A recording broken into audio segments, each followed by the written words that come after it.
This is an ABP Life podcast.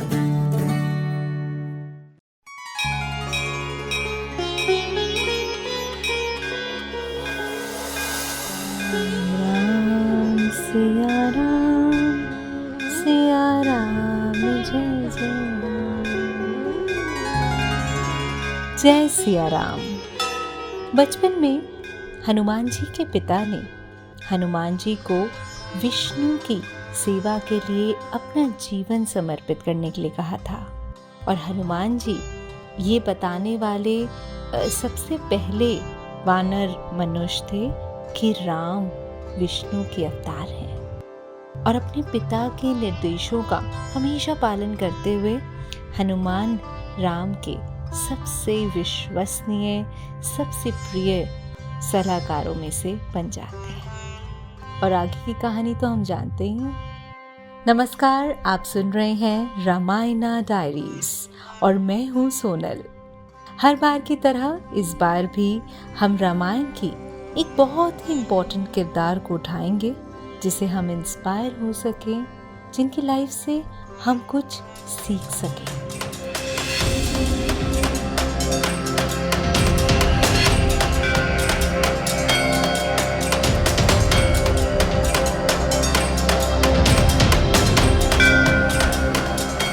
आप सुन रहे हैं Ramayana diaries, an ABP podcast presentation. को नहीं जानत है जग में कपि, संकट मोचन नाम तिहारो। उस वानर रूप को कौन नहीं जानता जिसका नाम ही संकट मोचन है। संकट मोचन is someone who's a remover of obstacles, यानी who removes ignorance by his light, by his knowledge।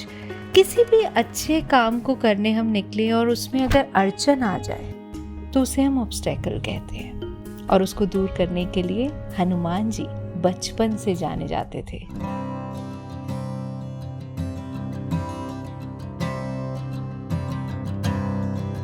हमेशा राम का नाम पुकारने वाले हनुमान जी के 1000 से ऊपर नाम थे। और हर नाम की क्वालिटी, उसका मीनिंग और उसके पीछे की एक हिस्ट्री है जो उस हर एक नाम से अटैच्ड है। जैसे हनुमान जी को केसरी नंदन कहा जाता था, यानी केसर के पुत्र और माता अंजना के पुत्र, जो कि दोनों ही वानर रूप थे और दोनों की कोई संतान नहीं हो रही थी। उन दोनों ने कई साल शिव जी की तपस्या की और शिव जी के ही रूप यानी हनुमान जी ने उनके घर जन्म लिया। इसके पीछे की भी एक हिस्ट्री है ताकि वे दुर्वासा ऋषि के श्राप से मुक्त हो जाए। So it's a complete story. Hanuman ji का जन्म कोई साधारण जन्म नहीं था। तो अब सवाल ये आता है कि जब वो केसरी नंदन है और अंजनी माता की कोख से उन्होंने जन्म लिया तो उन्हें पवन पुत्र हनुमान क्यों कहा जाता है? राजा दशरथ एक यज्ञ कर रहे थे, जिसके बाद ऋषि ने उन्हें अपनी सभी पत्नियों को खिलाने के लिए एक प्रसाद के तौर पे खीर दी थी। तो जब कौशल्या का हिस्सा आया, यानी राजा दशरथ की सबसे बड़ी पत्नी और राम जी की माँ, जब उनका हिस्सा आया तो उनका हिस्सा एक पतंग छीन के ले गई। और वो छीन के उसे ले गई अंजना जी के पास। अंजना जो कि हनुमान जी की माँ हुई।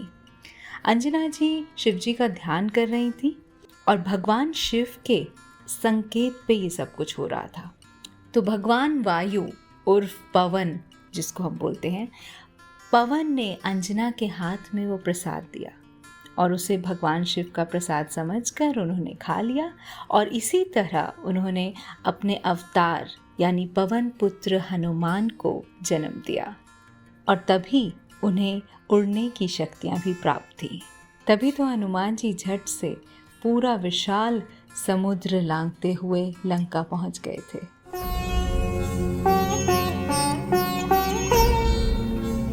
हनुमान जी के चरित्र की बात करें तो सबसे पहली चीज़ आती है his dedication, devotion and loyalty to Lord Ram. And it was well known मतलब वो छुपाए नहीं छुपता, तन मन धन से जिसे बोलते हैं ना, उन्होंने अपनी लाइफ अर्पित कर दी थी। और किसी की सेवा कैसे करते हैं उसका एक एग्जाम्पल सेट किया था, जिसके एग्जाम्पल्स पूरे रामचरितमानस में ऑलमोस्ट हर कांड में आएंगे, जिसमें से सुंदर कांड जो है it is fully dedicated to Hanuman जी।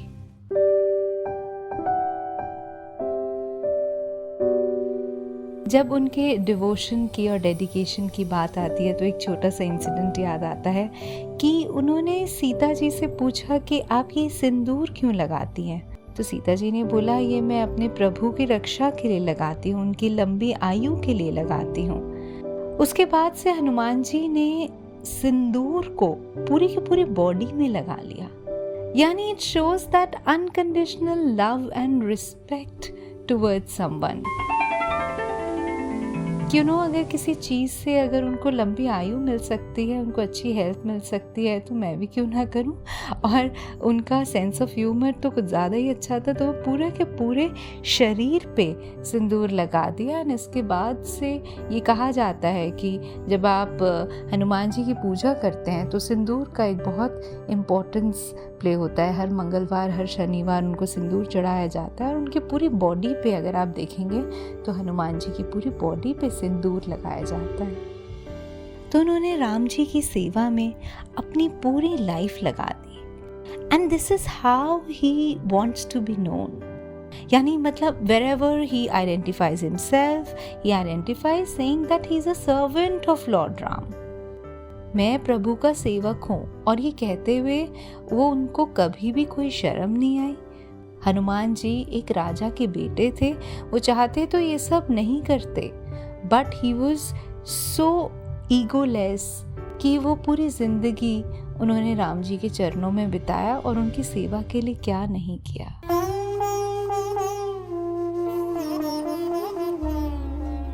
रामचरितमानस में भी कहा गया है, सेवक सेव्य भव बिनो भव न तराई उर्गरी। यानी a servant is true only when he thinks it's his dharma, it's his duty to serve his master even at the cost of his life. कोई भी काम हो, कोई भी दुविधा हो, कोई भी ऑब्स्टेकल हो, he was ready on his toes. उन्होंने एक बार भी नहीं सोचा कि ये काम मुझे क्यों दिया जा रहा है या ये काम मैं कैसे करूँगा, चाहे उनकी जिंदगी या जान पे ही क्यों ना बनाई हो। Automatically unconditional love and respect comes with it.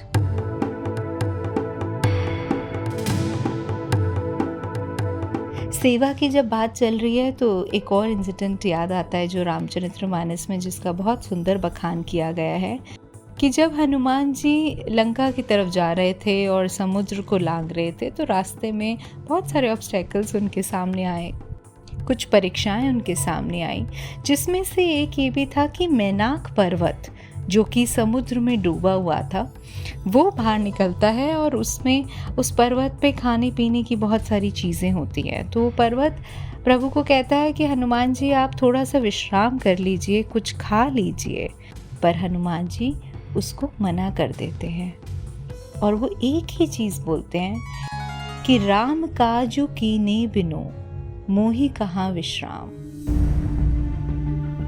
जो मेरे मास्टर ने, जो मेरे प्रभु ने मुझे काम सौंपा है, जब तक वो काम नहीं होगा तब तक मैं विश्राम नहीं करूँगा।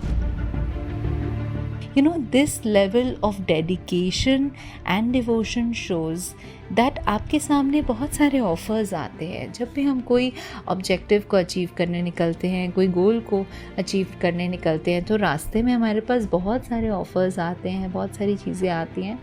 जब आपका मन ललचा सकता है कि मैं थोड़ा रेस्ट कर लेता हूँ, मैं थोड़ा कुछ खा पी लेता हूँ, ब्रेक ले लेता हूँ, I also need a break and all that. लेकिन जब आपने मन में एक डिटर्मिनेशन ठानी होती है किसी चीज़ को अचीव करने के लिए, तो फिर आपका ना रेस्ट करने का मन करता है, ना फिर ऐसे ब्रेक्स लेने का मन करता है। और ये चीज़ अंदर से ही आती है, तभी उसकी ब्यूटी होती है।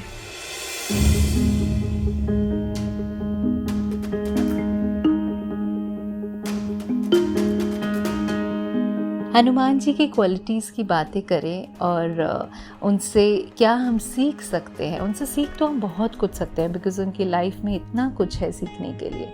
तो सबसे पहले पावर की बात आती है that he was so powerful, he had so much of courage to do things. उन्होंने कितना कुछ किया और सब कुछ अकेले किया, बहुत सारी चीज़ें उन्होंने जो कि अकेले करी and he was all ready to do everything. मतलब वही हर सेवा के लिए वो तत्पर रहते थे।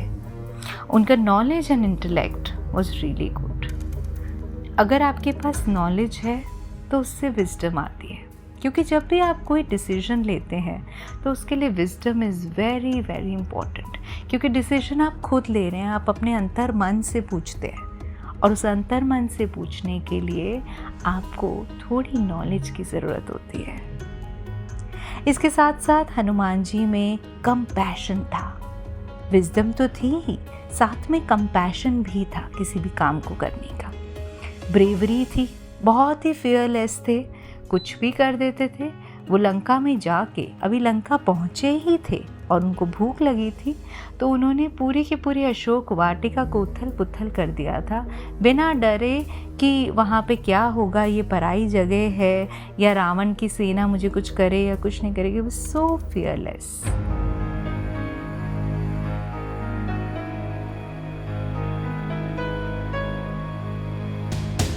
एक और चीज़ उनसे सीखने को मिलती है सेल्फलेसनेस।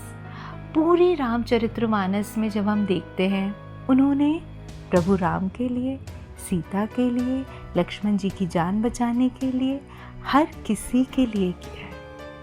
यानी आप पूरी रामचरितमानस में कहीं भी ऐसा कुछ नहीं ढूंढेंगे कि उन्होंने खुद के लिए कुछ किया। यही ब्यूटी है लाइफ की। खुद के लिए तो सभी करते हैं, पर जब आप किसी दूसरे के लिए करते हैं और उस चीज़ से जो आपको संतुष्टि मिलती है ना, उसका कोई मुकाबला नहीं होता।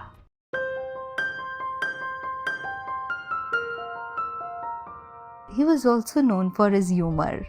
लाइफ में सीरियस होने से ही आप ज़रूरी नहीं है कि कुछ अचीव कर पाते हैं या फिर एकदम हमेशा से सीरियस होना पड़ता है। थोड़ा सा खेल कूद हंसी मजाक भी चलना चाहिए, और वो हमें हनुमान जी से सीखने को मिलता है, क्योंकि ऐसे बहुत सारे छंद हैं जिसमें रामचरितमानस में ये साफ साफ बताया गया है कि उनका ह्यूमर काफ़ी अच्छा था। मतलब he was known for his sense of humour. Hanuman ji से अगर एक चीज़ सीखी जाए तो वो ये भी है कि he was very good at mastering communication skills. मतलब इधर की बात उधर तक कैसे पहुंचानी है, राम जी की बात सीता जी तक कैसे पहुंचानी है। वो तो सीता जी से कभी मिले भी नहीं थे, उनको जानते भी नहीं थे, एक मैसेंजर बन के वहाँ पर गए थे, लेकिन उन्होंने कैसे अपनी बात उन तक रखी और दूसरे को बिलीव करवाया, वो एक बहुत बड़ी बात है जिससे हमें ये सीख मिलती है कि हमें एक बात को दूसरी जगह कैसे बोलना है, उसकी भी एक आर्ट होती है। हनुमान जी के पावर की बात चल रही थी तो एक और बात उससे याद आती है कि उनके पास पावर तो थी, बट साथ साथ थी हम्बलनेस, जो कि एक बहुत ही रेयर कॉम्बिनेशन होता है। क्योंकि जब आपके पास पावर आ जाती है, जब आप नॉलेजेबल होते हैं, जब आपके पास इतना विजडम है, तो कहीं ना कहीं थोड़ा सा घमंड भी साथ में आ जाता है, जो कि हमारी मेन लर्निंग है कि हम्बलनेस होना बहुत ज़रूरी है। चाहे आप लाइफ में कितने भी पावरफुल हों, आपके पास कितनी भी नॉलेज हो, but at the same time you need to be humble. एक छोटा सा एग्जाम्पल मैं यहाँ पे बोलना चाहूँगी कि जब वो समुद्र लांघ रहे थे तो भगवान ने उनकी परीक्षा लेने के लिए सुरसा को वहाँ पर भेजा, और सुरसा ने उनका रास्ता रोका, और सुरसा ने खुद को बहुत ही बड़ा कर लिया, एकदम विशाल कर लिया कि मैं तुमको नहीं जाने दूंगी। हनुमान जी ने भी खुद को उतना ही विशाल कर लिया, लेकिन वो सिर्फ दिखाने के लिए था। उसके बाद हनुमान जी ने उनको ऐसा भटकाया कि उन्होंने बहुत छोटा रूप धारण कर लिया और उनके मुंह से गुजरते हुए ऐसे निकले वहाँ से कि किसी को ना पता चला।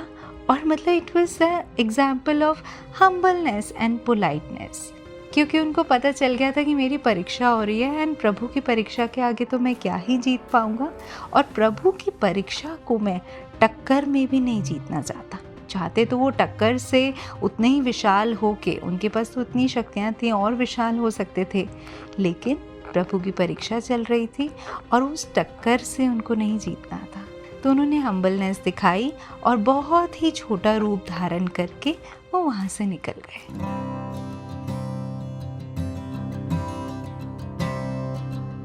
हनुमान जी से जब सीखने की बात आती है तो आई थिंक हनुमान जी से हम लीडरशिप स्किल सीख सकते हैं।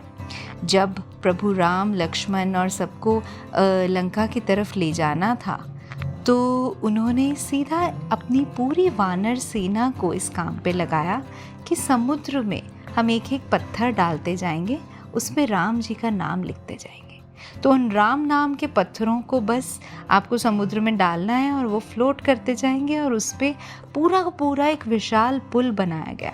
And it was a team work, और इतनी स्मूथली ही manage the whole army of monkeys, and इतनी ब्रिलियंस से उन्होंने वो राम सेतु बनाया। हनुमान जी की सेवा राम जी के लिए तो थी, लेकिन भाई लक्ष्मण के लिए भी थी। और जब लक्ष्मण जी मूर्छित हो गए थे और उनके लिए वो संजीवनी बूटी लेने के लिए गए थे, जिसका रामचरितमानस में काफ़ी डिटेल में अभी आएगा, जिसको हम जानेंगे। It's a complete story and very very interesting part जो हम आगे जाके जानेंगे।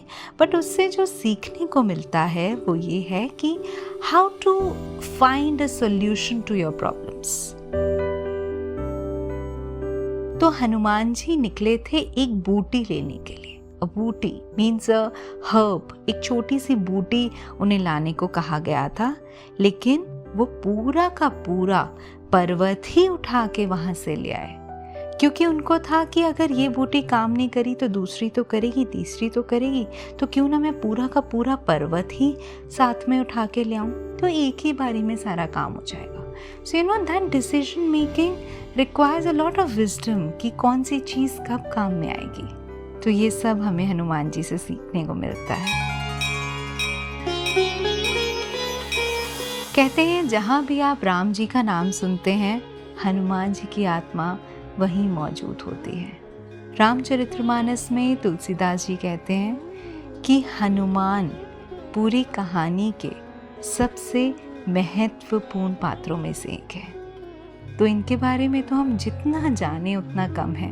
तो आगे आने वाली कहानियों में इनके बारे में और जानेंगे, पर फिलहाल इस कथा को देते हैं यहाँ पर विश्राम।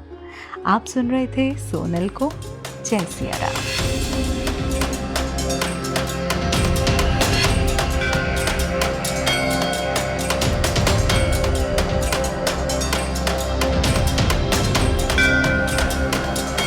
आप सुन रहे हैं Ramayana diaries, an ABP podcast presentation.